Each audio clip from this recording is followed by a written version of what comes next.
Hello students, आज आपण 10th standard जॉमेट्रीचा 5th लेसन कोऑर्डिनेट जॉमेट्रीमधील प्रॅक्टिस सेट 5.2 मधील क्वेश्चन नंबर 1 पाहणार आहोत.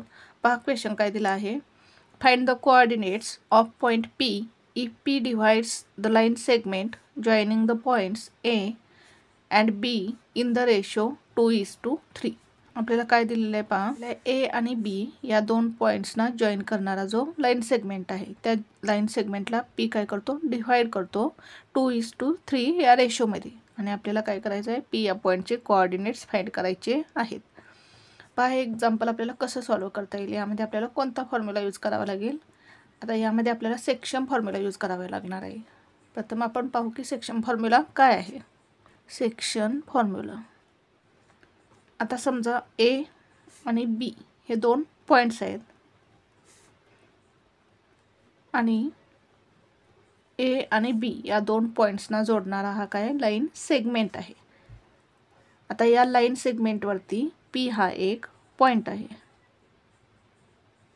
आता पी हा पॉइंट काय करतो, या लाईन सेगमेंट ए बीला डिव्हाइड करतो. याचे काय करतो, 2 सेक्शन्स करतो, म्हणजेच 2 तुकडे करतो. याचे काय झाले आहेत, लाईन सेगमेंटचे 2 तुकडे झालेले आहेत, ए पी अँड पी बी.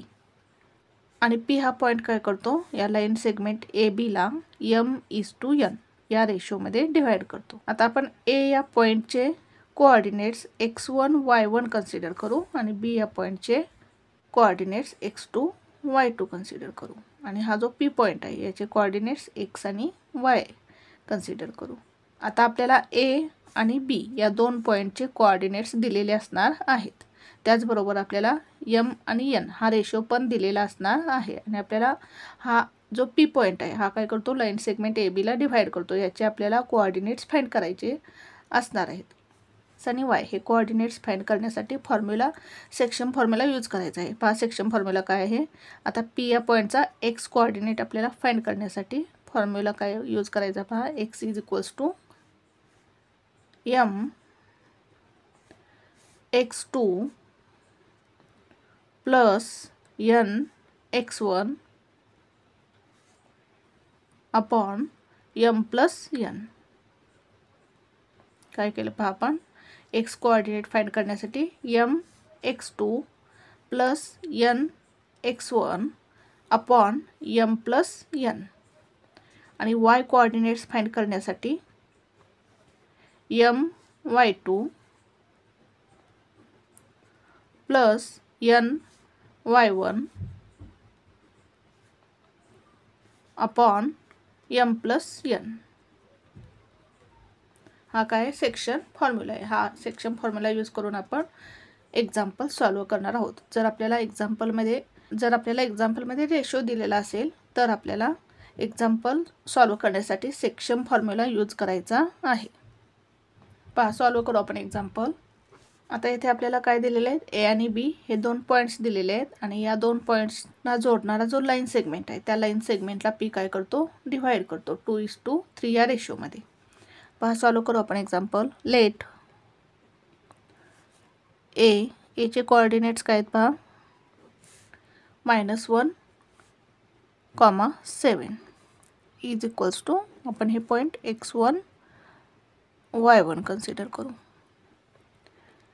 बी या पॉईंटचे कोऑर्डिनेट्स काय आहेत पहा, 4, -3 इज इक्वल्स टू, बीचे कोऑर्डिनेट्स x2 y2 कन्सिडर करू.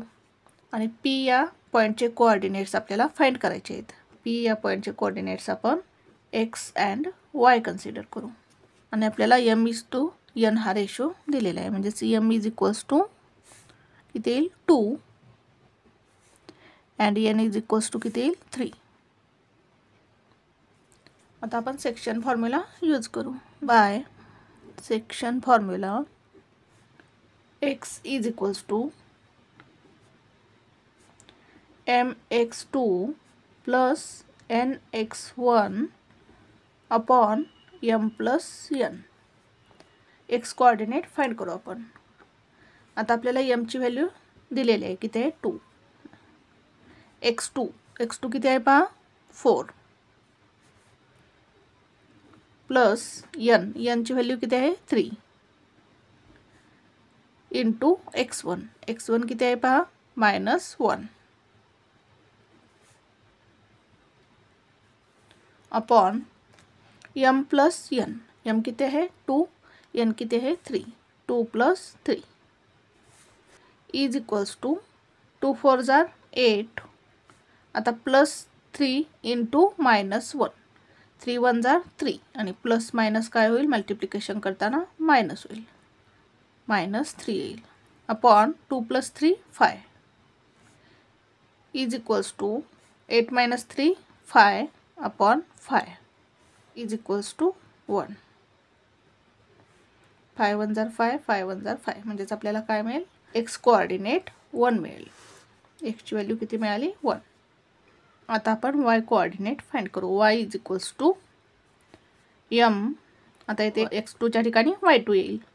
my2 प्लस nx1 आहे तिथे काय येईल, ny1 upon my2 plus ny1 upon m plus n is equals to m ची व्हॅल्यू किती आहे 2. y2 किती आहे -3 प्लस n ची व्हॅल्यू किती आहे 3.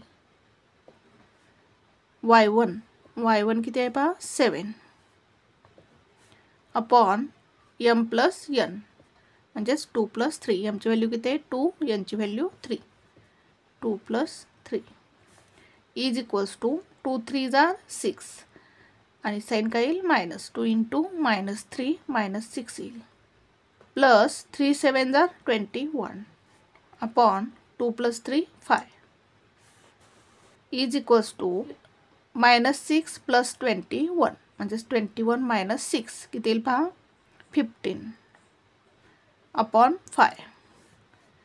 5 1 जार 5 5 3 जार 15 म्हणजेच आपल्याला किती मिळालं, 3.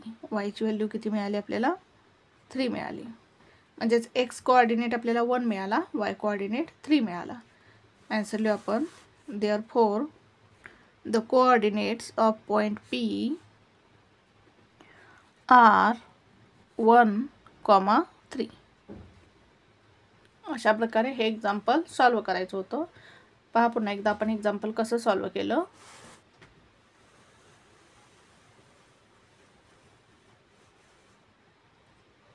Thank you for watching this video. जर तुम्हाला व्हिडिओ आवडला असेल तर व्हिडिओला लाईक करा, कमेंट करा, शेअर करा आणि चॅनलला सबस्क्राईब करा.